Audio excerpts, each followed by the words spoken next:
기도하겠습니다. 살아계신 하나님 아버지, 오늘도 계속되어지는 창세기 말씀을 통해서 아멘. 주의 음성을 듣기를 원합니다. 하나님께서 창세기를 기록하신 분명한 목적이 있는데 이러한 공부를 통해서 하나님의 놀라운 뜻을 발견하는 복된 시간 되게 하여 주옵소서. 예수님의 이름으로 기도하옵나이다. 아멘. 오늘은 이제 창세기 1장 14절에서 31절까지 이제 내용 중에 이제 내용들을 좀 설명을 드리도록 하겠습니다. 먼저 창세기 1장 14절의 내용을 보면 하나님이 하늘의 궁창에 광명체들을 만들었잖아요. 그리고 만드시고 낮과 밤을 이제 나누시고 또 계절과 절기를 나누는 일들이 있는데 뭐 그런 것들은 우리 목사님들이 너무나 잘 알고 계시기 때문에 그건 성경을 통해서 이제 분명하게 알 수 있고요. 최 목사가 이제 말씀드리고 싶은 거는 성경이 지금 이제 언급하고 있는 중요한 이제 단어들을 하나하나 말씀을 드리려고 합니다.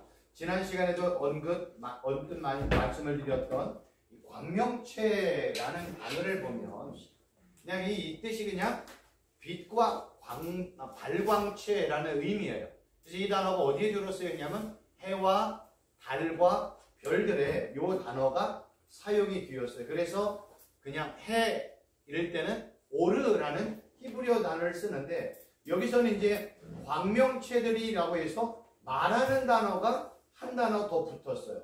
이 말하는 단어가 오르라는 단어에게 붙으면 의미의 변화가 생겨요. 그래서 이 동사 오르라는 단어에 말하는 단어가 붙으면 그 동사가 이루어지는 장소나 도구를 의미를 합니다. 그래서 히브리어 헬라어를 제가 말씀을 드리는 이유 중에 하나가 뭐냐면 그냥 마오로 하면 광명체, 그냥 해, 달, 별, 광명체, 끝. 그런데 이 단어가 말하는 단어가 붙어서 의미가 변화가 되었어요. 그래서 그 동사, 해와 달과 별들이 이루어지는 장소와 도구를 나타내는데 즉 빛을 나타내는 도구나 빛을 나타내는 장소를 의미한다는 거예요. 그럼 이 마오르라는 단어, 오르라는 단어가 어디에 쓰였는가 봤더니 성막에 쓰였다는 거예요. 우리가 이러한 히브리어를 공부를 통해서 이러한 내용들을 하나하나 추적을 해나가야 되는 거예요. 성경은 이 광명체들이라는 단어를 통해서 결국 구약 성경에 동일한 단어가 어디에 쓰였는가 봤더니 성막 안에 등대와 등불에 이 단어가 사용이 되었어요. 근데 중요한 건 뭐냐면 성막 안에 사용되었던 등불은 신약 시대의 예수 그리스도를 예표하고 있다는 게 중요한 거예요. 지난 시간에 말씀을 드려서 기억이 나시는가 모르겠지만 성경에 보면 생명이라는 단어가 있잖아요. 생명이라는 단어가 신약으로 넘어가면 누구에게 사용이 됐어요? 예수님에게 사용이 됐어요. 그래서 이 생명이라는 단어는 예수님을 이제 예표하는 단어인데 우리가 이제 하나 중요하게 여겨야 될 게 뭐냐면 생명나무를 예수님으로 바로 가면 오해의 요지가 있어요. 왜냐하면 성경에는 포도나무를 누구로 설명했어요? 예수님으로는 설명을 했어. 그러나 어떠한 단어에도 생명나무는 예수님이라고 말할 수가 없어요. 우리는 마음으로는 그렇게 하고 싶은데 왜냐하면 이거는 비유적인 표현으로 가능은 해요. 근데 성경에 우리가 표현할 때 성경은 포도나무의 줄기는 예수님, 포도나무 줄기에 붙어있는 가지. 그러니까 포도나무의 줄기는 예수님, 요 지체인 이 가지는 교회, 아니면 성도, 아니면 신부, 아니면 종, 아니면 제자, 아니면 아들, 아니면 백성, 이런 다양한 식으로 표현을 한다는 거예요. 그러니까 성경에 언급되어 있던 내용들을 그대로 접근을 해서 표현을 하면 정확한 표현인데 성경의 생명나무는 예수님이라고 말한 적은 없어요. 근데 예수님 안에 뭐가 있다? 생명이 있다. 그래서 예수 안에 생명이 있어서 예수님이 가시는 곳마다 생명을 증거했고 말씀을 증거했잖아요. 그래서 예수님을 나의 구주로 영접하는 순간 예수의 생명이 그에게 전달이 되어지는 거예요. 그래서 영원한 생명을 소유한다고 얘기를 하는 겁니다. 그래서 제가 특별히 이 히브리어를 공부할 때 뭐를 제가 강조를 하냐면 모형이라는 단어를 설명을 드렸잖아요. 모형. 성경에는 이 모형이라는 내용, 다른 말로 표현하면 그림자라는 내용이 많아요. 이거를 구약에서는 이렇게 표현을 하고요. 신약에서는 원형이라고 설명을 하고 신약에서는 실체, 리얼리티라는 단어를 이거는 히브리어에 그대로 나와요. 히브리서에. 그래서 이 원형과 실체라는 이 내용을 알기 위해서는 이 모든 원형과 실체는 기준이 누구냐면 예수님, 십자가, 예수님과 연관된 모든 내용, 이게 기준이에요. 이런 내용이 구약에 있으면 그거는 모형이요 실체가 되어지만 예수님과 예수님의 십자가 사건, 예수님의 부활, 예수님과 연관된 모든 내용이 구약에 없으면 모형이라고 말할 수가 없어요. 성경에 보면 이런 표현이 있습니다. 예수님을 믿는 자들에게는 예수님이 구원자요, 메시아요, 생명의 주님이요, 하나님의 아들이에요. 근데 예수님을 믿지 않는 그들에게는 예수님이 심판주가 되어지는 거예요. 똑같은 예수님을 믿는 사람과 믿지 않는 사람에게 반응이 완전 틀려요. 그래서 예수님을 믿지 않는 자에게는 하늘에서 돌이 내려와서 그들의 머리를 박살낸다는 부분이 있잖아요. 이건 다 예수 그리스도를 설명하는 내용이에요. 그래서 이제 제가 조심스러운 건 뭐냐면 나중에 이제 선악과에 대한 내용을 얘기할 때 아주 이게 좀 어려운 표현인데 저도 그래서 완전하게 이렇게 맞다라고 말할 수가 없는 게 뭐냐면 선악과라는 이 선악을 알게 하는 이 나무가요. 어떤 때는 단수로 사용이 되었고 어떤 때는 복수로 사용이 되었어요. 그래서 이거를 선악을 알게 하는 나무를 이 선악을 알게 하는 나무는 예수님을 예표하는 건 맞아요. 그래서 금방 말씀을 드린 것처럼 예수님을 믿는 자에게 예수님이 구원자요, 메시아요, 주님이요, 하나님의 아들인데 예수님을 믿지 않는 자들은 심판의 돌로 그들을 멸하는 심판의 역할을 하는 예수님이 된단 말이에요. 그래서 예수님 한 분이 예수님을 믿는 자들을 안 믿는 자들에게 이렇게 역사를 해요. 그러면 선악을 알게 하는 아담이라는 사람에게 있어서 선악을 알게 하는 나무는 이게 조심스러운 표현이에요. 하나의 나무처럼 순종하는 자에게는 생명나무로, 불순종하는 자에게는 선악을 알게 하는 나무로 표현될 수 있다는 거예요. 왜 여기까지 갈 수 있냐면 예수님을 믿는 자들에게는 구원 주지만 믿지 않는 자들에게는 심판주라는 거예요. 그럼 예수님에 대한 이 원형과 실체에 대한 내용은 구약의 내용을 추적해 봤더니 비슷한 표현이 있잖아요. 어디요? 창세기에 나와 있는 선악을 알게 하는 나무의 열매라는 거예요. 그래서 예수님을 하나님의 말씀에 순종하면 그 나무가 선악과가 돼요. 뭐라고 그러죠? 생명나무가 되고 예수님을 불순종하면 선악을 알게 하는 나무의 열매로 이게 동일한 나무가 그렇게 반응할 수 있다는 거예요. 이건 제가 아주 조심스러운 표현이에요. 제가 이거를 연구하고 해도 확연하게 말할 수가 없어요. 단지 신약에 있는 내용을 추적을 해봤더니 그럴 가능성이 있다 정도뿐이 말할 수가 없어요. 왜냐하면 확연하게 성경에 안 나와 있잖아요. 예수님이 바로 그런 거예요. 그래서 마지막에 요한계시록에 가면 뭐가 없어요? 당연히 선악을 알게 하는 나무가 없죠. 뭐만 있어요? 생명나무만 있는 거예요. 생명나무가. 우리가 이런 표현, 그래서 제가 이제 인터넷을 찾아봤더니 하나의 나무에 두 개의 모습을 한 형태의 나무들이 있더라고요. 네이버를 찾아보니까. 그래서 이거는 맞을 수도 있고 틀릴 수도 있어요. 그래서 이 언어를 공부하고 설명을 드릴 때 잘못하면 오해의 요지가 많아서 이런 표현을 쓰기가 참 사실은 힘들어요. 그래서 제가 나중에는 이런 표현보다는 선의 의미가 뭔지, 악의 의미가 뭔지, 나무의 의미가 뭔지는 제가 설명을 드리지만 이렇다라고 말하고 정의하기가 너무 어려워요. 왜요? 딴 데서는 단수로 쓰이고 어떤 데서는 복수로 쓰이고. 그래서 어떤 사람은 이 선악을 알게 하는 나무와 생명나무를 하나로 보기도 하고 어떤 분들은 둘로 보기도 하는 거예요.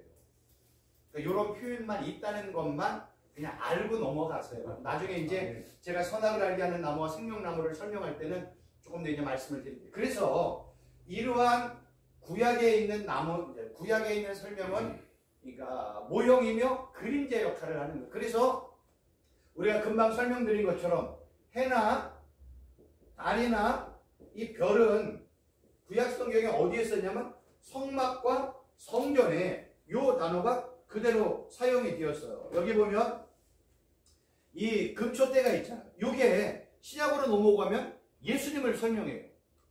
왜 그렇게 했냐면 이 동일한 오르라는 단어가 신약 성경에 번역을 한 것이 포스라는 단어. 그러니까 구약의 히브리어의 오르, 빛, 신약의 빛, 포스 같은 단어예요. 그러니까 한국말을 영어로 번역한 것과 똑같아요. 그러니까 구약의 이 단어와 신약의 단어가 어디에 쓰여 있는가 봤더니 예수님이 뭐라고 그래요? 나는 하늘로부터 내려온 빛이다. 나는 참빛이다. 라는 단어를 쓰는 거예요. 그러니까 구약의 이 성막 안에 있는 이 빛과 그리고 창세기 하나님이 창조했던 해라는 빛이라는 단어가 다 똑같은 단어인 걸 알 수 있어요.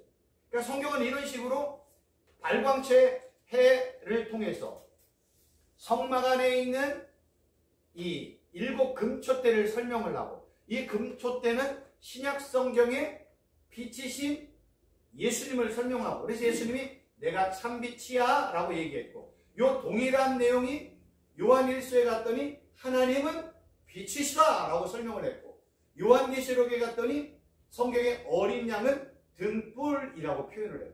근데 그 단어를 추적을 해봤더니 다 동일한 단어예요. 성경은 이렇게 한 단어를 통해서 구약의 신약 성경의 요한계시록에 어떻게 이 단어를 설명하는지를 하나하나 히브리어 헬라어를 단어로 공부를 하면 성경의 내용이 그냥 파노라마처럼 쫙 열리잖아요. 그러니까 우리는 그냥 발광체 하나, 그냥 하나님의 해와 달과 별들을 창조한 그 정도의 수준에서 성경을 보면 그냥 사전적이고 문자적인 의미로만 끝나는 거예요. 그러나 성경에는요, 하나님이 항상 말씀 안에, 단어 안에, 문자 안에 의미와 내용을 심어서 우리에게 얘기하는 거예요. 그러니까 그 단어를 추적을 해야 돼요. 이제 그 추적은 제가 하면 되고요. 우리 목사님들은 이제 제가 말씀을 드리는 거를 선별해서 내 거로 삼아서 말씀을 드리면 돼요. 그래서 이제 문제가 생긴 게 뭐냐면 빛이라는 단어가 여기서 예수님에게 사용이 되었는데 이 빛이라는 단어가 또 어디에 사용이 되었냐면 우상에게도 동일하게 사용이 되었어요. 그래서 사람들은 해와 달과 별을 뭘처럼 섬겼어요? 하나님처럼 우상을 숭배한 거예요. 그래서 우상이라는 게 다른 게 아니에요. 하나님은 영이잖아요. 영은 안 보이잖아요. 근데 안 보이는 하나님을 뭔가 좀 섬기고 싶어.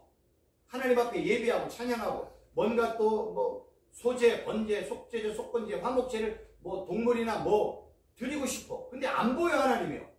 그러니까 사람들이 야 해가 하나님일 거야. 달이 하나님일 거야. 별이 하나님일 거야. 아니면 저 기이한 어떤 현상이 하나님일 거야. 라고 그러한 어떤 하나님이 창조한 피조물을 대상으로 예배하고 경배하고 제사하는 순간 그것은 뭐가 돼요? 우상이 되어지는 거예요. 그래서 출애굽기 20장에 보면 예수님이 하나님이 하늘에 있는 것이나 땅에 있는 것이나 땅 아래에 있는 물속에 있는 것들 중에 어떠한 형상도 만들지 말라고 명령하신 이유가 바로 여기에 있는 겁니다. 그래서 우리가 성경을 읽을 때 이 최순복 교수를 통해서 우리 목사님들이 다 잘 알고 있는 기본적인 내용에서 이제는 히브리어 문자를 통해서 성경이 얘기하는 내용만 좀 집중해서 보면 지금까지 알고 있는 것 중에 더 깊은 내용을 알 수 있는 거예요. 그러니까 여태까지는 우리 목사님들이 이제 호수에서 경험을 했다면 이제는 바다에서 어종을 잡는 이제 그러한 이제 경험을 저를 통해서 이제 해 나갈 수 있거든요. 그래서 저는 지금 이런 내용들을 제가 그냥 상상하고 축축해서 만든 게 아니라 히브리어의 문자, 헬라어의 문자를 한 단어 한 단어를 제 나름대로 연구하고 준비하고 추적하고 성경을 통해서 그러한 내용들을 제가 그냥 정리하고 상합하고 내용들을 우리 목사님들에게 쉽게 지금 설명을 하고 있는 거예요. 그래서 이렇게 이제 결국은 이 성막 안에 있는 이 빛을 통해서 성경이 말하고 싶은 진짜 내용은 바로 뭐예요? 빛이신 예수님을 설명하는 거예요. 왜냐하면 예수님이 그런 말씀을 하셨잖아요. 기억나시는가 모르겠지만 성경의 모세오경, 창세기, 출애굽기, 레위기, 민수기, 신명기, 시편의 모든 내용, 구약의 선지서의 모든 내용은 다 누구를 설명하고 있는 거다? 예수님을 설명하고 있는 거다. 저는 그 기준에 의해서 과연 예수님이 말씀하셨던 그 모세오경의 내용, 시편의 내용, 선지서의 내용이 과연 그러한지를 문자를 통해서 찾아보니까 과연 그러하다라는 거예요. 이러한 것들을 저를 통해서 배우면 지금까지 배우지 못했던 내용들에 대한 새로운 발자취를 저와 함께 이렇게 걸어갈 수 있는 경험을 지금 해나가고 계시는 거예요. 그래서 이제 빛의 의미가 바로 이러한 것이고요. 그리고 이제 예수님께서 요한계시록에 예수님을 그냥 등불이신 예수님이라고 요한계시록 21장 23절에 언급을 했어요. 그래서 등불이신 예수님, 어린 양이신 예수님이 등불이 되어 새 예루살렘에 계시기 때문에 새 예루살렘에는 뭐가 없을까요? 해와 달의 비침이 없다고 요한계시록 21장 23절에 분명하게 나와 있어요. 그러니까 성경은 이렇게 분명하게 나와 있는 내용들을 근거로 해서 저는 설명을 드립니다. 그런데 요한계시록에 예수님이 등불이라고 얘기했고 또 하나는요. 구약성경의 사무엘하 22장 29절에 여기서 사무엘이 뭐라고 얘기해? 여호와여 주는 나의 등불입니다. 여호와께서 나의 어두움 밝히시리이다. 지금 사무엘은 여호와 하나님을 등불이라고 표현을 했고 요한계시록에는 어린 양이신 예수님을 등불이라고 표현을 했단 말이에요.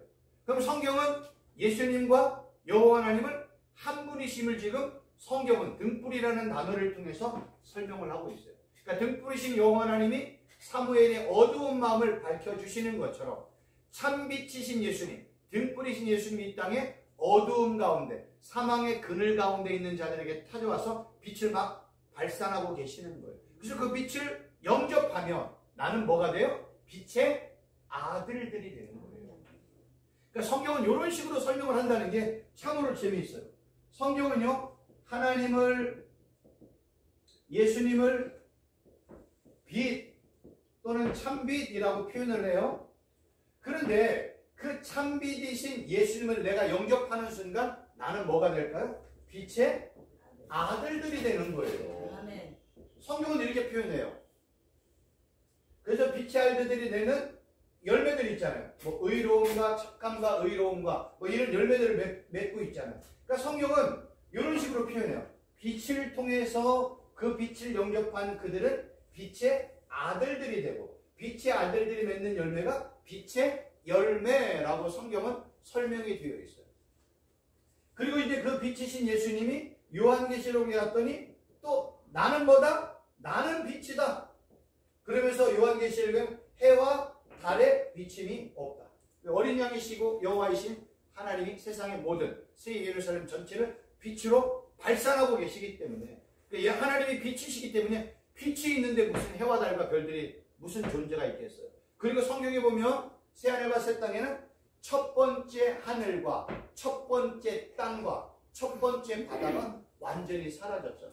이 해와 달과 별들은 첫 번째 하늘에 속해 있는 그런 피조물이기 때문에 새 예루살렘에 이러한 모든 것들이 필요가 없는 거예요. 그 성경은 이런 식으로 하나님과 예수님을 빛이라는 오르라는 단어를 통해서 하나님과 예수님을 설명을 했고 그 빛을 통해서 빛을 영접하는 순간 나는 뭐가 된다? 빛의 아들들이 되는 거야. 그래서 우리는 빛과 빛을 또 연결해서 볼 수 있는 거예요. 우리 성경에 보면 하나님을 뭐라고 그래요? 예수님을 아들이라고 얘기하잖아요. 아들. 맏아들이에요. 맏아들이신 예수님을 영접한 우리들은 뭐예요? 하나님의 아들들이 되는 거예요. 그래서 맏아들이신 예수님을 영접한 모든 사람은 다 뭐가 돼요? 그냥 아들들이 되는 거예요. 거기에 뭐 첫 번째 아들, 두 번 이런 식으로 접근하면 안 돼요. 그냥 성경은 그냥 아들들이야. 성경은 하나님과 예수님을 또 뭐라고 표현해요? 신랑, 남편이라고 표현해요. 구약에 정확하게 표현이 돼 있어요. 제가 그냥 추측한 게 아니라 정확하게 성경에는 하나님을 남편, 호세아서 예수 그리스도를 또 신랑. 그러면 남편이신 신랑이신 하나님과 예수님 영접하는 순간 나는 뭐가 되는 거예요? 신부가 되는 거예요. 성경은 이런 식이에요. 예수님은 교회의 머리, 나는 그 머리에 연합된 지체들. 예수님은 하나님, 나는 피조물. 예수님은 창조주, 나는 피조물. 하나님은 하나님 아버지, 우리는 자녀. 하나님 예수님은 주인, 나는 종. 이런 식이에요. 그러니까 이런 내용들을 우리가 포괄적으로 이해하지 못하면 성경을요 그냥 각기로 보면 안 돼요. 이런 것들을 보면 성경 전체가 뭐예요? 한눈에 보일 수 있단 말이에요. 그러니까 이런 것들을 저를 통해서 배워나가신다면 정말로 유익한 시간이 되어져요. 그래서 지금까지 우리 목사님들이 알고 계셨던 기본 개념은 그냥 갖고 계세요. 그리고 이제 제가 새롭게 말씀드리는 이 정보들에 대한 것들을 머릿속에 집어넣으면서 액면 그대로 받으면 안 돼요. 이게 과연 그러한지 아니한지, 최 교수가 말하는 내용이 과연 성경에 있는지 없는지를 분별하시고, 맞다 하면 수용하고 틀리다 하면 퀘션을 가지고 다음 주일날 와가지고 저한테 질문을 해보세요. 그래서 제가 답변하지 못하는 내용은 저도 연구를 해서 또 답변을 드릴게요. 그럼 이 시간이 좀 더 풍성해질 수 있습니다. 아멘. 그러면 이제 해와 그 다음에 빛, 이러한 내용들을 이제 설명을 드렸어요. 그럼 이제 하나님께서 이제 다섯째 날에 모든 바다의 짐승들, 움직이는 생물들을, 그리고 하늘에 있는 새들을 창조하시고 그들에게 복을 주셨다라고 얘기를 하잖아요. 우리가 말하는 이 복이라는 개념을 볼 때는요, 이 복이라는 단어를 볼 때는 우리가 그냥 단순히 알고 있는 정도의 수준에서 복을 보면 안 돼요. 성경은 복의 의미가요 조금 더 포괄적으로 되어 있어요. 성경에 복이라는 단어, 한글 성경으로 복이라는 단어를 제가 찾아봤더니 구약 성경에 복이라는 단어가요 한글 성경으로 4개 썼어요. 하나는 바라크, 하나는 야타브, 하나는 아사르, 하나는 토브라는 단어를 썼어요. 그런데 이게 다 한글 성경으로 복이라는 단어를 이렇게 썼는데, 이 단어가 신약 성경에 번역이 되는 이 바라크라는 단어가 신약으로는요 율로게오라는 단어로 썼고, 아사르라는 단어가 마카리오스라는 단어로 사용이 됐어요. 그래서 이 단어는 팔복에 사용되었던 단어예요. 그래서 팔복의 이 마카리오스라는 단어를 알기 위해서는 구약의 아사르라는 단어를 보면 좀 더 내용을 알 수가 있어요. 그런데 오늘 우리가 이제 봐야 될, 이건 이제 다음에 기회가 되면 말씀을 드리지만, 이 하나님이 하늘의 새들, 땅에 있는 동물들, 그리고 바다에 있는 동물들을 창조하고 그들에게 복을 주셨다고 표현했던 그 복이라는 단어가 바라크라는 단어를 사용을 하고 있다는 거예요. 그럼 이 복이라는 단어, 바라크라는 단어가 어떤 의미로 사용이 되었냐? 우리가 말하고 있는 단순한 그러한 기복을 말하는 게 아니에요. 성경이 말하는 복은요, 무릎을 꿇다, 절하다, 하나님께 복을 구하다, 찬양하다, 축복하다, 또는 성공, 번영, 생산, 장수라는 이 어마어마한 내용들이 바라크라는 한 단어 안에 다 들어가 있어요. 그래서 성경은 복이라는 단어를 통해서 정말로 말하고 싶은 게 뭐냐면, 하나님께 무릎을 꿇고 기도하는 게 뭐라고요? 복.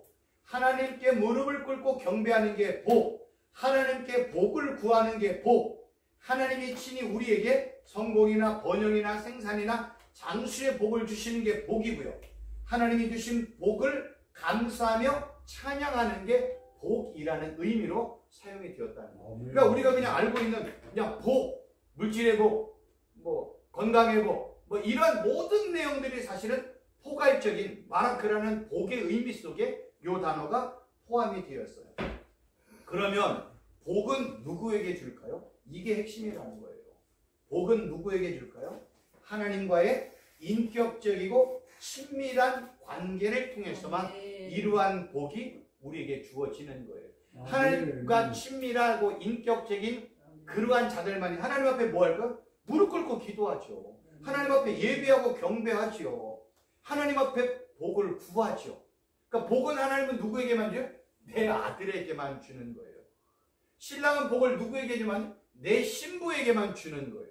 그래서 어떤 때는 아버지와 아들의 관계, 신랑과 신부의 관계, 창조주와 피조물의 관계, 주인과 종의 관계, 머리와 지체의 관계, 성전과 연합된 기둥의 관계, 그 다음에 뭐 스승과 제자의 관계, 이런 모든 것들을 하나님과 예수님과 우리와의 관계, 교회와의 관계를 이런 식으로 설명을 하고 있어요. 이런 내용을 잘 이해하면 성경이 무슨 이야기를 하고 싶은지 이렇게 분명하게 알 수가 있습니다. 이렇게 친밀한 관계를 통해서 하나님의 복이 주어진다면 반대로 얘기해서 하나님과 친밀한 관계가 없네요. 하나님과 인격적인 교제가 없네요. 하나님을 믿지 않네요. 하나님을 알고 싶지 않네요. 그들에게 임하는 건 뭘까요? 하나님의 저주와 심판으로 끝이 나는 거예요. 그러니까 성경은 창세기 1장부터 요한계시록까지 설명하기 전에 창세기 1장, 2장, 3장, 4장 안에 모든 내용을 다 설명하고 있어요. 그러니까 하나님과의 친밀한 교제, 그럼 내가 생육하고 번성하고 땅에 충만할 거야. 그런 내용을 요한계시록까지 가는 거예요. 다음 시간에는 생육, 번성, 충만, 땅의 충만, 이런 내용이 단지 그냥 동물의 충만, 곡식을 뿌렸더니 이런 의미가 아니에요. 성경은 1차적인 의미는 그거지만 진짜 거기에서 얘기하고 싶은 것은 예수 그리스도를 통해서 구원받고 영접하고 예수를 나의 구주로 영접한 사람들이 그 구원의 역사가 번성하고 생육하고 번성하고 땅에 충만하는 것으로 이 내용이 확대가 되어지는 거예요. 그러니까 우리가 성경을 읽을 때 이 단어, 이 내용이 항상 문자적이고 사전적인 의미의 1차적인 의미로 맞아요. 근데 이 의미가 반드시 하나님과 예수님과 연관되는 것까지 연관을 해야 돼요. 좀 어려운 표현으로 구속사적인 관점으로 볼 줄 알아야 되고요. 다음 표현으로는 항상 하나님과 예수님과 연관되어 모든 내용들을 이렇게 접근을 할 줄 알아야 성경이 말하고자 하는 진짜 의미를 알 수가 있어요. 만약에요, 구약 성경 신구약의 66권의 내용 중에 하나님, 예수님, 성령님 다 빠졌어. 그럼 이 내용은요, 세상 사람들이 말하는 내용과 똑같아요. 여러분, 우리가 지난 시간에 제가 10계명을 말씀을 드렸는데 10계명에서요, 내 부모를 공경하라 하고 살인, 간음, 도둑질, 그 다음에 거짓 증거, 이런 내용이 있잖아요. 이거를 단순히 그냥 문자적으로 얘기하면 어떤 분이 그러더라고. 예전 저보다 연배가 많은 어떤 목사님, 김 목사 10계명 지키기 쉽지? 근데 저는 10계명에 대한 내용을 완벽하게 제가 준비를 하고 있는 상황이라 제가 답변하기가 너무나 곤란했어요, 사실은. 그래서 무슨 말씀이세요? 그랬더니 최 목사 살인했어, 안 했어? 안 했죠? 그러면 살인에 대한 계명을 지켰겠네? 최 목사 간음했어, 안 했어? 저는 간음 안 했죠. 그럼 간음에 대한 계명을 지켰네? 최 목사 도둑질했어, 안 했어? 안 했는데 그럼 도둑질 계명 지켰겠네? 거짓 증거 했어, 안 했어? 저 안 했는데 그럼 거짓 증거 좀 지켰네? 그럼 10계명에 이런 내용 다 지켰네? 이건 뭘로 본 거예요? 문자적이고 사전적인 의미로만 봤어요. 1차적으로 이런 내용이 맞아요. 근데 성경에는요, 이 살인이 뭐와 연관되는지 아세요? 동물을 죽이는 우상숭배와 연관이 되어 있다니까요. 간음은 뭐예요? 바알과 아세라와 밀곤과 다곤과 그모스를 섬기는 거를 성경에는 간음이라고 얘기해요. 그냥 남녀간의 불륜도 얘기하지만 성경은 그런 거에 관심이 없어. 진짜 말하고 싶은 건 뭐예요? 너 진짜 신랑인 남편인 하나님과 예수님 버리고 너 가짜 남편 인간이 만드는 바알 아세라 섬길 거, 이 얘기하는 거고요. 도둑질이라는 건 뭐예요? 예레미야와 에스겔의 내용을 보면 하나님께서 하나님의 종들에게 반드시 비전도 주고 꿈도 주고 말씀도 주세요. 근데 이 거짓 선지자들이 자기의 배를 채우기 위해서 하나님께서 주지도 않은 말씀, 비전, 꿈을 마치 하나님께서 주신 것처럼 말씀과 꿈과 비전을 자기가 거짓말로 말을 해요. 그거를 거짓 증거라고 얘기하고 하나님이 주지도 않은 거를 내가 말한 거를 하나님의 것을 도둑질했다고 얘기를 하는 거예요. 그러니까 성경은 진짜 의미는 다 누구와 연관이 있어요? 하나님과 예수님과 연관이 되어 있어요. 그럼 성경이 말하는 부모는 어디 있어요? 아담이 누구를 떠요? 아담과 하와가 누구를 떠나요? 부모님을 떠났잖아요. 아담과 하와의 부모가 있어요? 없어요? 없단 말이에요. 성경이 말하는 이 부모라는 첫 번째 이 단어가 갑자기 기억이 잘 안 나는데 성경에서 이 부모라는 단어를 표현할 때는요, 일차적으로 육신의 부모가 맞아요.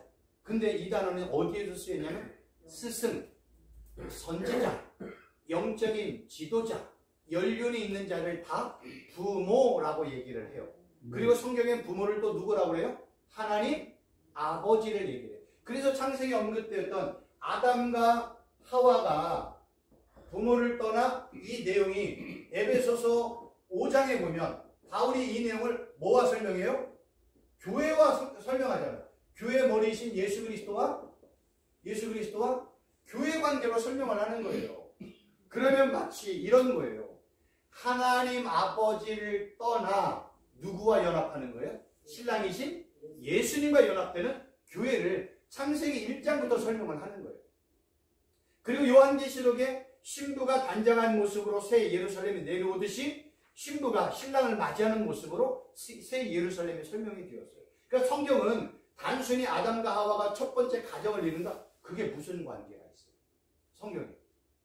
하나님이 볼 때는 창세기의 1장부터 요한계시 지금까지 시대를 약 6,000년이라고 얘기를 한단 말이에요. 하나님의 시각으로 6,000년은 뭐와 같아요? 찰나와 같고 먼지와 같단 말이에요. 그런 찰나와 같고 먼지와 같은 하나님이 보시기에 그러한 세상에 아담과 하와가 결혼해서 자녀를 낳고 이게 무슨 관계가 있어? 하나님 편에서. 하나님은 우리에게 진짜 피조물들에게 주고 싶은 게 뭐예요? 생명이에요. 어떤 생명? 영원한 생명을 주기를 원해요. 왜? 하나님은 영원한 분이시니까. 그래서 하나님의 관심은 항상 영원한 생명, 영원한 하나님의 나라, 영원하신 하나님과 예수님과 성령님과의 영원히 사는 것에 관심이 있어요. 그래서 그 영원하신 하나님이 하늘 보좌를 버리고 이 땅에 성육신하신 예수님 이 땅에 오셔서 뭐 전하겠어요? 영원한 생명 전하고 영원한 하나님의 나라를 전하는 거죠. 그 영원한 하나님의 나라, 영원한 생명을 얻으려면 누구를 믿어요? 그 영원한 생명을 가진 예수님을 나의 구주로 영접하고 믿는 순간 예수님이 그 생명을 주는 거예요. 그래서 영접하는 자, 곧 그 이름을 믿는 자들에게는 하나님의 자녀가 되는 특권을 주겠다, 이렇게 말씀하고 있는 거예요. 그러니까 우리가 기존에 알고 있는 내용들은 너무나 많은 분들이 사전적이고 문자적인 의미로 접근을 해서 이 십계명 같은 경우를 전부 뭘로 봐요? 율법, 계명, 규례, 법도로만 본단 말이에요. 그러니까 성경은요, 이 십계명을 통해서 진짜 말하고 싶은 건 뭐예요? 하나님과 예수님과 우리와의 관계를 설명하고 있는 거예요. 그러니까 성경은 십계명은 해야 될 것과 하지 말아야 될 것, 하나님과 사람과의 대인 대신 맞다고 펴요. 그런데 제가 문자를 연구하고 히브리어를 단어를 연구했더니 1계명부터 10계명까지 다 누구에 대한 내용이에요? 하나님과 예수님에 대한 내용이더라는 거예요. 그러니까 이런 것들을 저를 통해서 하나하나 가지고 계셨던 이런 이제 개념들을 하나하나의 껍질을 까듯이, 아까 이렇게 제가 밑에서 이렇게 계단에 올라오니까 계란 드셨더라고요. 그 계란 껍데기 하나하나 까듯이 이제 내가 가지고 있는 기존의 개념에서 새로 이렇게 하나하나 까는 과정을 이제 배워나간다고 생각을. 그래야 진짜 뭐가 나와요? 흰색 계란이 나오고, 그 흰색을 또 벗기면 그 안에 진짜 노란 게 나오잖아요. 우리는 너무나 껍데기와 노란색 안에만 경험을 했어요. 조금 더 들어가면 반드시 뭘로 가야 돼요? 히브리어와 헬라의 문자를 배우지 않으면 이런 걸 절대로 알 수가 없어요. 그런데 처음에 성경의 구약의 독자들은 누구였어요? 히브리어가 자기의 모국어인 사람들에게 이 단어가 접근이 되었어요. 그러니까 그들은 이 내용을 보면 지난번에도 말씀을 드렸지만 히브리어 단어 한 단어 한 단어는 표의 문자라고 그랬잖아요. 표의 문자라는 건 뭐냐면 뜻과 의미가 있기 때문에 표의 문자예요. 그래서 지금 이 땅에 표의 문자로 있는 게 그냥 한자잖아요. 한자. 한자처럼 히브리어 한 단어 한 단어가 바로 표의 문자예요. 그래서 아까 말씀을 드렸지만 이 알레프와 베트라는 단어가 첫 번째 단어와 두 번째 단어거든요. 이게 히브리어 사전에 보면 첫 번째 단어로 나와요. 이거를 아브라고 얘기해요. 근데 이 알레프라는 단어가 성경에 무슨 뜻이냐면 하나님, 신, 황소라는 뜻이 있어요. 이 베트라는 단어가 무슨 뜻? 두 번째 뜻인데 집, 성전이라는 뜻이에요. 근데 이 단어는 아버는 뭐냐면 그냥 아버지예요. 그러면 히브리인들이 아부라는 아버지라는 단어를 볼 때 이들의 머릿속에는 뜻과 의미가 들어가잖아요. 그러면 아버지를 볼 때 뭘로 생각해요? 하나님의 성전의 의미가 있다는 거예요. 하나님의 집. 그게 성전이잖아요. 그러니까 히브리인들은 이렇게 아버지를 그냥 불러요. 근데 그 아버지라는 알레프와 베트라는 두 단어의 합성어이기 때문에 그 의미를 보면서 아버지 하면 뭐가 생각나요? 하나님이 계신 성전. 이런 의미라는 거예요. 그러니까 이런 식으로 히브리인들은 문자의 개념을 가지고 성경을 접했기 때문에 우리가 지금 상식적으로 알고 있는 한글 성경, 표준 세번역, 개역 이 정도의 수준이 아니라는 거예요. 우리는 누군가 한글 성경으로 번역해 놓은 걸 읽었잖아요. 근데 이 플러스 이제는 히브리어, 헬라어의 단어를 다는 못 공부하니까 중요한 단어들 하나하나씩 공부해 나가면 성경이 이러한 내용을 통해서 우리에게 말하고 싶은 진짜 의도가 뭔지를 알아갈 수 있다는 거예요. 구약 성경에 보면 이제 복이라는 단어가 지금 설명이 됐잖아요. 하나님과의 관계 속에서 복이 임하는 거예요. 그래서 구약 성경에는요, 재미있는 게 뭐냐면 하나님과 이스라엘 백성들의 관계를요, 뭘로 봤냐면 순종, 불순종의 관계로 봤어요. 신약은요, 예수님과 성도와의 그리고 불신자의 관계를 뭘로 봤어요? 믿음의 관계로 보는 거예요. 그래서 성경은 이 믿음이라는 단어, 순종이라는 걸요, 같은 의미로 설명을 하고 있어요. 그러니까 순종이냐 불순종이냐, 믿음이냐 불신이냐, 요거를 같은 의미로 하고 있는 거예요. 그래서 이 믿음 안에는 반드시 행동, 행위라는 단어, 순종이라는 단어가 항상 포함이 되어 있어요. 그래서 들으라 하면은 뭐예요? 듣고 깨닫고 이해하고 믿고 어디까지 가라? 순종하라. 들으라. 보라라고 하잖아요. 보라는 단어도요, 여러 가지의 단어가 있어요. 근데 이 보라라는 단어가 듣고 보고 깨닫고 이해하고 순종하라. 그러니까 듣다와 보다가 똑같아요. 어느 쪽으로 들어가 보면. 그러니까 성경에 보라, 들으라 하는 얘기가 거기 있는 거예요. 결국 이렇게 성경의 이러한 내용들을 통해서 말하고 싶은 것은 결국 하나님과 하나님이 창조한 피조물의 관계, 이 관계를 계속해서 설명을 해주고 있어요. 근데 이 관계를 깨는 게 있어. 우상이 깨는 거예요.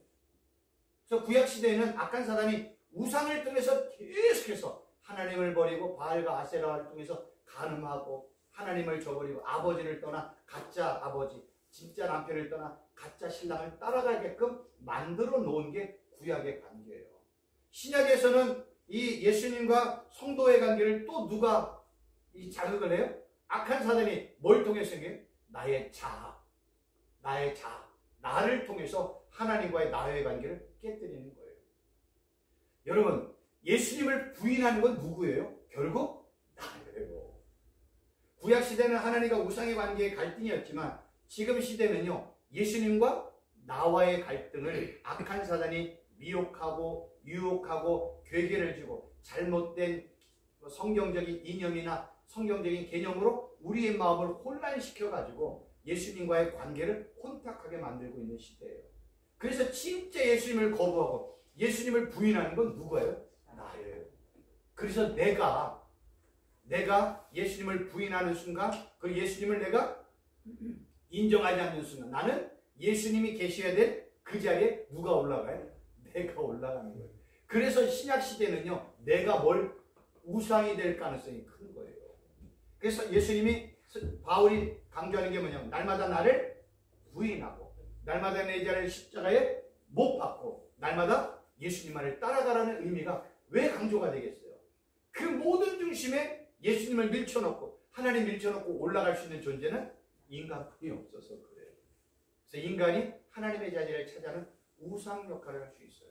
이게 이제 조심해야 되는 거예요. 구약시경이 복과 연관이 되어서 깨달았던 아주 유명한 사람이 있는데 누구냐면 솔로몬이었어요. 솔로몬이 하나님 앞에 무릎을 꿇고 기도하는 게 복임을 진짜 솔로몬은 이제 이렇게 경험을 했고, 이거를 통해서 이제 솔로몬이 하나님 앞에 이제 제사하고 예배드리는 내용이 성경에 이제 언급되어 있는 겁니다. 그래서 이제 하나님 앞에 무릎을 꿇고 기도하는 요 모습을 제가 하나 이제 기도했고요. 또 하나는 성경에 내가 하나님 앞에 무릎을 꿇는다는 의미는요, 모든 복의 근원은 하나님으로부터 온다는 거예요.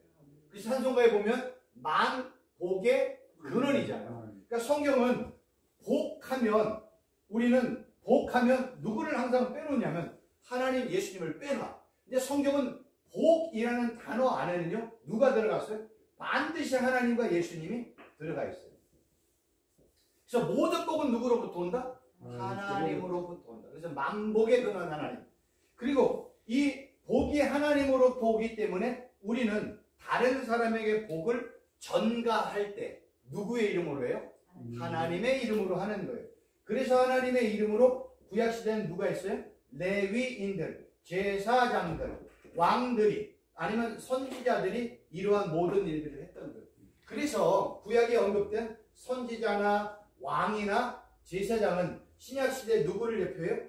예수 그리스도를 대표한다는 거예요. 왜냐하면 대제사장은 신약시대 대제사장이신 예수님, 왕은 우리가 뭐 다윗, 사울 뭐 여러 왕들이 있잖아요. 만왕의 왕이면 만주의 주가 되시는 예수님. 구약에 많은 선지자들이 있잖아요. 신약 성경에 예수님을 참 선지자라고 얘기해요. 그래서 구약 시대는 제사장, 왕, 선지자라는 여러 인물들을 메시아이신 예수님을 모형하고 있고 예표하고 있는 그림자 역할을 하고 있는 거예요. 그래서 구약 시대는 왕이나 제사장이나 선지자들의 모습을 통해서 오실 메시아를 지금 하나하나 설명을 하는 거예요. 근데 신약에 갔더니 이 세 가지 직분을 다 한 번에 갖고 계신 분이 계시잖아요. 누구예요? 예수님이 계시는 거예요. 그래서 예수님 이외에는 선지자가 필요가 없고 왕도 필요 없고 제사장도 필요 없는 거예요. 우린 누구 이름으로 나가면 되나요? 예수님의 이름으로 나가면 되는 거예요. 그래서 지금도 우리가 다른 사람에게 축복하고 중보할 때 우리는 다 누구의 이름으로? 예수 그리스도의 이름으로 하는 거예요. 이 내용이 구약과 똑같아요. 구약은요 예수님을 전부 다 설명하고 싶은 거예요. 근데 오실 예수님에 대한 내용을 모르니까 이러한 사람이나 사건이나 어떤 제사나 성전이나 성막을 통해서 오실 예수님을 계속해서 그림자로 모형으로 설명을 해주고 있는 거예요. 그리고 그림자와 모형으로 설명됐던 예수님이 이 땅에 오셨어요. 진짜 뭘로? 메시아로, 주님으로, 하나님의 아들로 왔다는 거예요. 그래서 성경은 무릎을 꿇고 기도하는 의미가 모든 복은 하나님으로부터 오는구나. 둘째, 무릎을 꿇고 기도한다는 건 뭐냐면 성경에요. 진짜 나의 부모님은 누구다? 하나님. 나는 누구다? 아들. 그래서 여러분들이 구약 성경을 읽어볼 때 하나님이 특별하게 애통해하면서 생각했던 인물들이 있잖아요. 그게 누구예요? 고아, 과부, 나그네. 이걸 여러분들 그냥 단순히 고아와 과부와 나그네를 하나님이 극진히 섬기는 자들이 하나님이 축복한다고 해서 그래서 처음에 나왔던 게 뭐예요? 고아원이 나왔던 거고요. 그래서 과부들을 위로하는 뭐 이런 어떤 공동체가 생겼고 나그네들이 쉴 수 있는 이제 쉼터들이 생겼단 말이에요. 이거 잘하는 건 맞아요. 성경은 이 얘기를 할까요? 성경에 관심은 다 예수님이고 성경에 관심은 하나님의 나라가 핵심인데 성경은 고아를 말할 때 상식적으로 누가 없는 게 고아예요? 아버지가 없는 게 고아예요. 과부는 누가 없어요?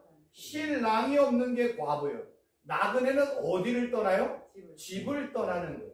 성경은 아버지를 항상 누구로 표현해요? 하나님 아버지. 그래서 갈라디아에서 보면 우리가 예수님을 나의 구주로 영접한 순간 우리는 하나님을 아빠, 아버지라고 부르잖아요. 예수님이 신랑이잖아요. 그리고 진짜 우리의 집은 어디예요? 히브리서에 보니까 본향이라고 얘기하잖아요. 새하늘과 새 땅. 성경은 이러한 내용을 통해서 1차적인 의미로 가면 여기로 가요.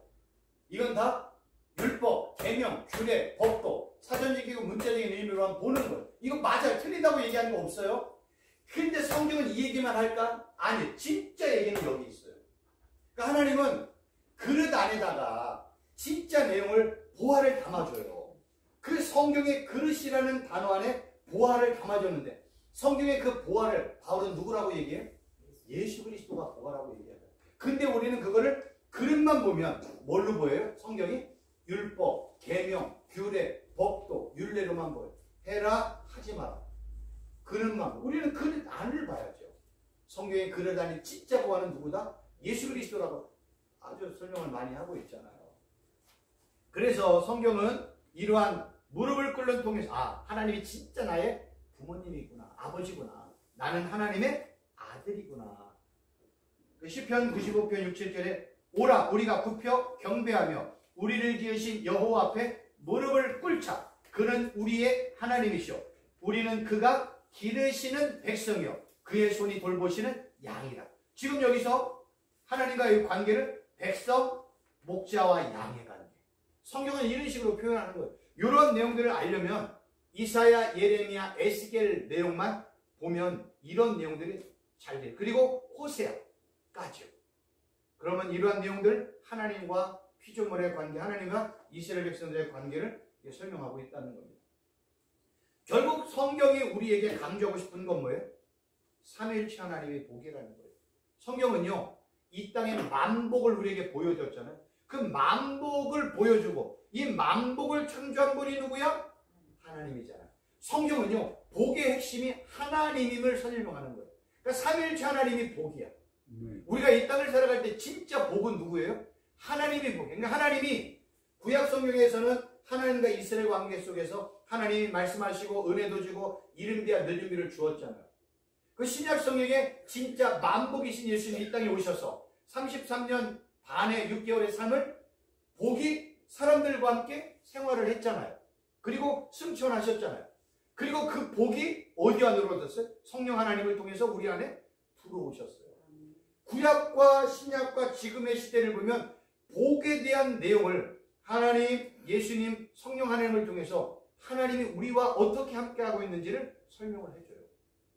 구약시대는요, 항상 하나님의 존재는 하늘에 있고 피조물은 땅에 있다고 생각을 했어요. 그래서 하나님은 하늘에서 말씀하시고 중개자 역할, 왕이나 제사장의 선지자를 통해서. 근데 그 하나님이 이 땅에 육체의 몸을 입고 성육신하셨네. 그래서 그 복의 근원이신 하나님이 사람들과 함께 다니면서 복을 선포하는 거예요. 하늘의 복, 진리의 복, 생명의 복, 영원한 복을 선포하셨네. 근데 그 복이신 하나님이 다시 승천하시고 이제는 성령 하나님을 통해서 우리 안으로 들어오신 거예요. 그래서 예수님을 믿는 자는요, 예수님을 믿는 순간에 성령 하나님이 우리 안에 거하시면서 우리가 뭐가 된 존재예요? 복된 존재가 되어버린 거예요. 그러니까 성경은 하나님이 우리 안에 거하심으로 말미암아 복된 자가 되었고, 하나님이 우리 안에 거하심으로 말미암아 우리가 하나님이 통치하는 나라도 되고 땅도 되는 거예요. 그래서 구약에 에덴이라는 땅을 통해서 지금 이스라엘 백성들이 애굽에서 살게 되었죠. 그리고 애굽에서 그들을 끄집어내어 광야 길을 걸러 가나안 땅을 지금 그들에게 젖과 꿀이 흐르는 땅으로 선물로 줬잖아요. 그리고 마지막에 그 가나안 땅을 설명하는 게 새하늘과 새 땅이란 말이에요. 그래서 성경에는요, 이 가나안, 눈에 보이는 가나안 땅을 통해서 눈에 보이지 않는 새하늘과 새 땅을 설명을 하는 거예요. 그거를 에덴 동산으로부터 요한계시록까지 설명을 하는 거예요. 그러니까 성경은 이런 식으로 설명을 하고 있다니까요. 그래서 우리가 이런 내용을 보면 창세기부터 요한계시록까지 이게 눈이 뻥 하고 뚫리게 되어 있어요. 이거를 볼 눈이 저와 함께 공부하는 과정을 통해서 눈이 좀 열려졌으면 좋겠습니다. 아멘. 여러분들 복은요 하나님 자신이 복이에요. 왜냐면 하나님은 이 우주 만물의 진짜 주인이잖아요. 그리고 그 하나님 예수님 성령 하나님 지금도 살아계시네. 지금도 모든 역사 우주 만물을 통치하고 다스리고 섭리하는데 누구의 뜻대로? 하나님의 뜻대로 하시네요. 그럼 지금 이 땅에 일어나는 지금 2년 3년 동안 일어나는 코로나19에 대한 모든 사건들, 오미크론에 대한 모든 사건들, 전 세계에 막 바이러스로 말미암아 일어난 모든 사건들은 지금도 하나님의 섭리와 통치와 다스림과 인도함 가운데 있네요. 우리는 눈을 거기까지 볼 줄 알아야 돼요. 사람의 눈으로 보면 눈이 지역적이에요. 그러나 우리가 믿음의 눈이 열리면 전 세계를 볼 수 있는 믿음의 눈이 열리는 거예요. 그러니까 하나님은 반드시 이러한 걸 통해서 우리에게 뭔가를 말씀하고 계셔요. 근데 그거를 캐치하고 깨닫는 분이 있고, 그러지 않고 그냥 사전적이고 문자적이고 율법과 계명의 수준에서 이 땅을 바라보면 그냥 코로나19로 말미암아 그냥 고통당하는 수준, 어렵고 힘든 요 정도의 수준으로 우리 성도들, 우리 목사님들이 보면 안 되잖아요. 우리는요 이런 모든 것들을 하나님의 시각으로 볼 줄 알아야 돼요. 반드시 하나님의 뜻이 있단 말이에요.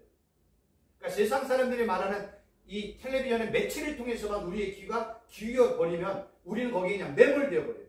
성도는요 텔레비전에 나오는 모든 매체를 듣기도 하지만 이거를 하나님의 시각으로 보고 판단하는 분별력이 있단 말이에요. 우리 안에 성령 하나님이 거하시잖아요. 그거는 지혜의 영이요 분별의 영이요 지혜와 명철을 우리에게 은사로 주신단 말이에요. 우리가 기도하고 간구하고 사모하면 이런 모든 것들을 보고 깨달을 수 있는 분별력을 우리에게 명철을 주신단 말이에요. 그걸 보고 우리가 중보하고 세상을 향해 탄식하고 애통해하고 나라를 위해서 기도하고 전 세계를 위해서 기도하는 기도의 용사들은 다 거기서 나오는 거예요. 이런 것들을 좀 시각을 좀 멀리 볼 줄 아는 기회가 이러한 기회를 통해서 계속해서 좀 우리 목사님들에게 좀 자극도 되어지고 저 새로운 어떤 이 경험을 통해서 야 이런 내용도 있었구나. 저도요 이거를요 6년 7년 전에는 아무것도 몰랐어요. 그냥 하나님의 은혜로 한 단어를 공부를 했어요. 그 공부의 한 단어가 뭐냐면 이 단어였어요. 이 단어. 이 테바라는 단어예요. 이 테바라는 단어가 어디에 쓰였냐면 처음에는요. 방주에 이 단어가 사용이 됐어요. 방주에. 그리고 테바라는 단어가 또 어디에 쓰였냐면 모세가 탄 갈대 상자가 똑같은 테바예요. 방주는 어떻게 생겼어요? 이렇게 생겼어요. 갈대 상자 어떻게 생겼어요? 이렇게 생겼어요. 그런데 재밌는 거는 이게 다 뭐예요? 방주는 물 위에 뜨는 거네요. 만약에 하나님이 홍수로 심판할 때 물 밑에 있었다면 다 어떻게 돼요? 다 죽는 거란 말이에요. 그래서 방주나 모세가 탄 갈대 상자의 핵심은 뭐냐면 물은 심판이야. 심판의 의미. 그래서 물로 죽지 않으려면 떠야 돼. 근데 그 단어를 테바라는 요 한 단어를 통해서 방주에도 설명했고 갈대 상자에도 설명을 했어요. 그런데 재미난 거는 신약 성경에 봤더니 물에 뜨는 사건이 있네. 어디에 있었어요? 예수님께서 밤사경에 오는데 배에 타고 있던 베드로가 주님이시면 나로 무리를 걷게 해주세요. 이런 내용이 있잖아요. 그래서 예수님이 그래 와라 했더니 처음에 믿음이 있던 베드로가 막 가가지고 가다가 자기 주위에 풍랑이는 걸 보고 두려움이 엄습해서 물로 빠져 들어갈 때 예수님 나를 구원하소서. 그래서 물속에 빠져가는 그를 예수님이 끄집어내어서 물 위로 올리는 사건이 있잖아요. 그래서 이 베드로는 이 사건을 통해서 베드로서에 가서 이 물에서 건짐을 받는 것을 뭘로 표현했냐면 세례라고 표현을 했단 말이에요. 그래서 우리는 세례는 뭐예요? 물속에 들어갔다가 나오는 거예요. 누구와 함께? 예수님과 함께. 그래서 이제 목사님이 침례를 줄 때 물속에 함께 갔다가 함께 올라오는 것을 이러한 의미를 가지고 상징을 하는 거예요. 언제 베드로가 경험했어요? 예수님이 물 위를 걸을 때 그걸 경험을 한 거예요. 그래서 베드로 전서가 후서에 바로 이러한 내용을 물을 세례라고 표현을 했단 말이에요. 근데 이 테바라는 단어가 헬라어로 번역을 한 게 무슨 단어냐면 키보도스라는 단어예요. 근데 이 키보도스라는 단어가 어디에 써있는지 아세요? 언약계에 사용이 되었어요. 그럼 테바와 내용들을 통해서 결국 뭐예요? 방주 안에 들어가야 사는 것처럼, 갈대상자 안에 들어가야 사는 것처럼. 언약궤는 구약시대 뭐예요? 언약궤가 가는 곳마다 승리했잖아요. 예외가 있었지만 사울 때. 언약궤는 뭐예요? 승리예요. 생명이에요. 그리고 예수님과 함께 배 안으로 들어올 때 이걸 살았어요. 그래서 베드로가 이러한 내용들을, 바울이 이러한 내용들을 깨닫고 뭘 강조했냐면 예수 그리스도 안에서라는 단어를 설명을 한 거예요. 예수 그리스도 안에서. 우리가 살려면 어디 가야 돼? 예수 그리스도 안에. 심판은요, 악한 사단이 심판하는 게 아니에요. 심판은 누구예요? 하나님이 한다니까. 여러분, 이스라엘 백성들의 진짜 대적자는 누구였어요? 하나님이었다니까요. 다른 사람이 아니에요. 열방들이 아니에요. 이스라엘이 하나님을 저버리고 아버지를 저버리고 신랑을 저버리고 하나님을 저버리고 우상, 바알, 아세라 이걸 섬기니까 하나님이 그들의 대적자가 되는 거예요. 신약도요, 예수 믿는 자들의 진짜 대적자는 악한 사단이 아니에요. 어떻게 악한 사단이 저 영혼들을 지옥에 보내고 천국에 보낼 권세가 어디 있어요? 예수 믿지 않는 자들에게 진짜 대적자는 누구예요? 예수님이란 말이에요. 성경은 그래요. 그러니까 예수님을 믿지 않는 하나님의 백성들, 예수님을 믿지 않는 이들이 진짜 대적자는 누구예요? 하나님과 예수님이라니까요. 그분들은 심판의 권세도 있고 영혼들을 지옥에 집어넣을 권세가 있는 분이에요. 근데 지금 이 땅에는 악한 사단의 미혹과 괴계를 통해서 하나님을 인정하지 않고 예수님을 인정하지 않고 무시하는 시대가 되었잖아요. 그래서 진짜 세상의 대적자는 악한 사단이 아니에요. 하나님과 예수님이 세상을 심판하는 대적자예요. 그래서 하나님의 진짜 원수였잖아요. 우리가 예수님 믿기 전에 바울이 내가 예수님 믿기 전에 나는 하나님의 뭐였다? 원수였다. 그러니까 하나님과 예수님을 믿지 않는 자들은 원수의 관계라니까요. 근데 예수님을 영접하는 순간 우리는 뭐가 돼요? 아들이 되네, 신부가 되네, 친구가 되네, 제자가 되네, 종이 되네, 교회의 지체가 되네, 포도나무 줄기 얹긴 가지가 되네, 성전에 연합된 기둥들이 되어지네. 성경은 이런 식으로 표현하는 거예요. 그러니까 성경의 모든 내용은 다 뭐예요? 하나님과 예수님에 관한 내용을 성경은 곳곳에 모든 사건이나 단어들이나 내용들을 통해서 설명을 하고 있는 거예요. 이거를 저를 통해서 조금씩 눈이 열려진다면 예전에 보지 못했던 내용들을 하나하나 더 깊이 볼 수 있는 기회가 되어집니다. 그래서 오늘은 이렇게 빛과 복에 대해서 말씀을 드렸고요. 다음 시간에는 이제 제가 생육하고 번성하고 땅에 충만하라는 얘기가 단순히 그냥 생육, 번성, 땅에 충만이라는 의미를 히브리어 단어로 접근하면 의미가요 확 달라져요. 그래서 이런 내용들을 다음 주에 설명을 드리겠습니다. 혹시 오늘 내용 중에 질문 사항이나 궁금한 사항이 있으면 너무 명쾌했죠? 말씀해 보세요. 조금 말씀하실 때 예수님이 대적자라고 예수님 앞에 우리가 대적자라니까요. 아니죠. 예수님 믿지 않는 자들. 그러니까 믿지 않는 대적자가 되는 바울이 그렇죠. 바울이 그래요. 내가 예수님을 믿기 전에는 예수님이 나의 원수의 관계였다. 그래서 예수님을 믿는 순간 우리는 원수의 관계가 아니라 이제 친구의 관계, 연합된. 그래서 구약 성경과 신약 성경에 제일 중요한 단어 중에 또 하나가 뭐냐면 연합, 일치, 하나, 한몸, 부부, 이 관계를 설명을 한 거예요. 성경은 이 얘기를 구약과 신약 동시에 다 하고 있어요. 그러니까 내가 하나님의 말씀에 구약성에 순종하면 하나님과 내가 연합된 자가 돼. 그래서 그런 표현을 쓰잖아요. 표범의 가죽에 있는 이 가죽과 살이 한 몸인 것처럼, 사람의 몸에 있는 이 혁기와 바지가 하나인 것처럼 하나님과 우리의 관계를 하나, 일치, 한몸, 부부, 연합 이런 식으로 표현합니다. 그래서 아담과 하와의 관계를 하나라고 표현할 때 그거를 에베소서 5장에서 바울이 교회와 그리스도의 관계라고 설명했어요. 만약에 바울이 이 설명을 안 했다면 우리는 그냥 말하는 것처럼 하나님이 서로 부부에서 사랑하고 교제하고 해서 가정생 이렇게 얘기하는데 바울은 그 얘기가 아니야. 아담과 하와의 얘기는 누구 얘기인지 알아? 교회이신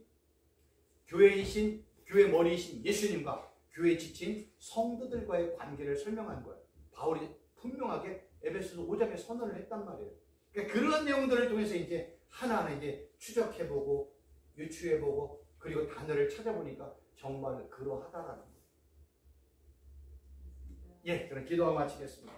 하나님 아버지, 창세기에 눈이 열리게 하여 주옵소서. 하나님은 창세기 1장부터 11장까지, 짧게는 1장부터 5장까지 모든 내용들을 다 말씀하고 계십니다. 우리가 창세기 1장부터 5장까지의 내용들을 하나하나 단어를 공부할 때 성경 전체에 대한 눈이 사통팔달처럼 열리는 축복을 우리 참석한 우리 모든 목사님들 함께한 모든 분들에게 열리게 하여 주옵소서.